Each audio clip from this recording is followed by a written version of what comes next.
Aux États-Unis, le pays connaît, vous allez le découvrir, dans l'un de ses États, le Dakota du Nord, une nouvelle ruée vers l'or. Mais il s'agit d'or noir, du pétrole de schiste plus précisément, très difficile à extraire.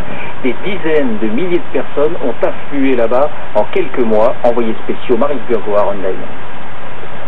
Des parkings de supermarchés transformés en dortoirs. Image banale, dans le Dakota du Nord. Dans ce camping-car, un père et son fils arrivaient la veille, après 3 jours de route à travers les États-Unis. Tous les terrains de camping aux alentours sont bondés. Les premières places disponibles sont à 50 km à l'extérieur de la ville. Or, le travail, c'est ici qu'il est. C'est vraiment l'enfer de trouver un endroit pour dormir. Pour comprendre ce qui se passe dans le Dakota du Nord, il faut oublier cette platitude consternante, ce froid glacial et regarder cette terre, car là-dessous, il y a beaucoup de pétrole. Un océan d'or noir découvert dans les années 50. Mais jusqu'à présent, on ne savait pas extraire ce pétrole de schiste. Désormais, en injectant de l'eau, du sable et des matières chimiques, on fracture la pierre et l'on atteint l'hydrocarbure. Résultat, le Dakota du Nord tourne à plein régime, c'est même la surchauffe économique. En ce moment, dans notre agence, on a 18 500 postes à pourvoir. Oui, 18 500. Moi, je suis prêt à prendre n'importe quel job. Et moi, je suis chauffeur routier. Moi je viens de Louisiane. Alors que partout ailleurs, le chômage atteint souvent 10%, ici les employeurs s'arrachent la main-d'œuvre disponible. Cela représente une grosse société de transport routier. L'avantage de travailler pour nous, c'est que nous offrons aussi des possibilités de logement. Tous les hôtels des villes du Nord Dakota affichent complet pour les 3 prochaines années. Résultat, le long des routes, les camps de caravanes, les logements provisoires poussent comme des champignons. Les sociétés spécialisées dans les préfabriqués sont tout simplement en train de faire fortune. Cet ancien militaire a laissé sa femme et ses 5 enfants au Texas. On a à peu près 600 chambres ici.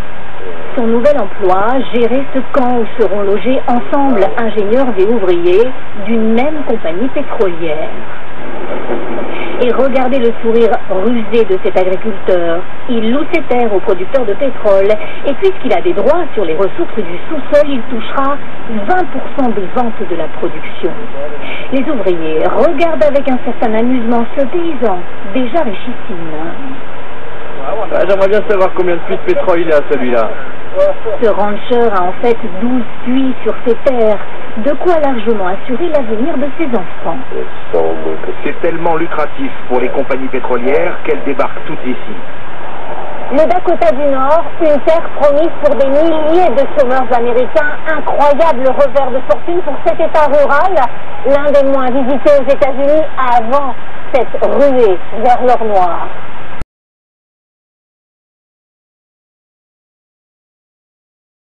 En bref, encore à l'étranger.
Chaque année, des centaines de personnes décèdent à leur domicile faute d'en avoir pu prévenir les secours.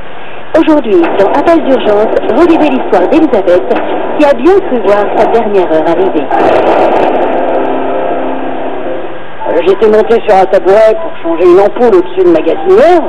Il n'y avait vraiment rien de dangereux. Je me souviens très bien, c'était un samedi. Je lisais un bouquin sur la terrasse. Ma femme était partie en week-end chez sa mère. Elisabeth, perchée sur son tabouret, et soudain prise d'étourdissement. Ça tournait de plus en plus vite autour de moi. Mes jambes sont devenues comme de la guimauve. J'ai bien tenté de me rapprocher à quelque chose. J'ai pas pu éviter la chute. J'ai entendu un bruit, mais j'ai pas prêté plus d'attention que ça. Pourtant, pour Elisabeth, l'instant est grave. En tombant, elle a malencontreusement arraché le tuyau du gaz et pour ne rien arranger, elle est sur le point de perdre connaissance. J'aurais voulu crier, mais rien. Aucun son ne sortait de ma bouche. Alors, dans un dernier effort, j'ai pris la télécommande avant de m'évanouir. Bonsoir et bienvenue dans Mot de passe pour tenter de gagner plein d'opinions. Quand j'ai entendu le générique de mot de passe, je me suis dit qu'il se passait quelque chose de bizarre. J'ai pensé que ça pouvait être une erreur de manipulation de télécommande.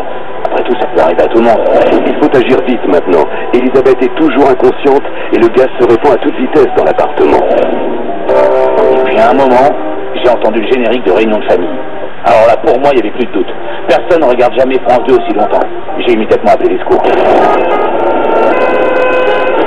C'est sûr que si Elisabeth n'avait pas eu le bon réflexe en mettant France 2, elle serait sans doute plus là aujourd'hui. France 2, apprenez le geste qui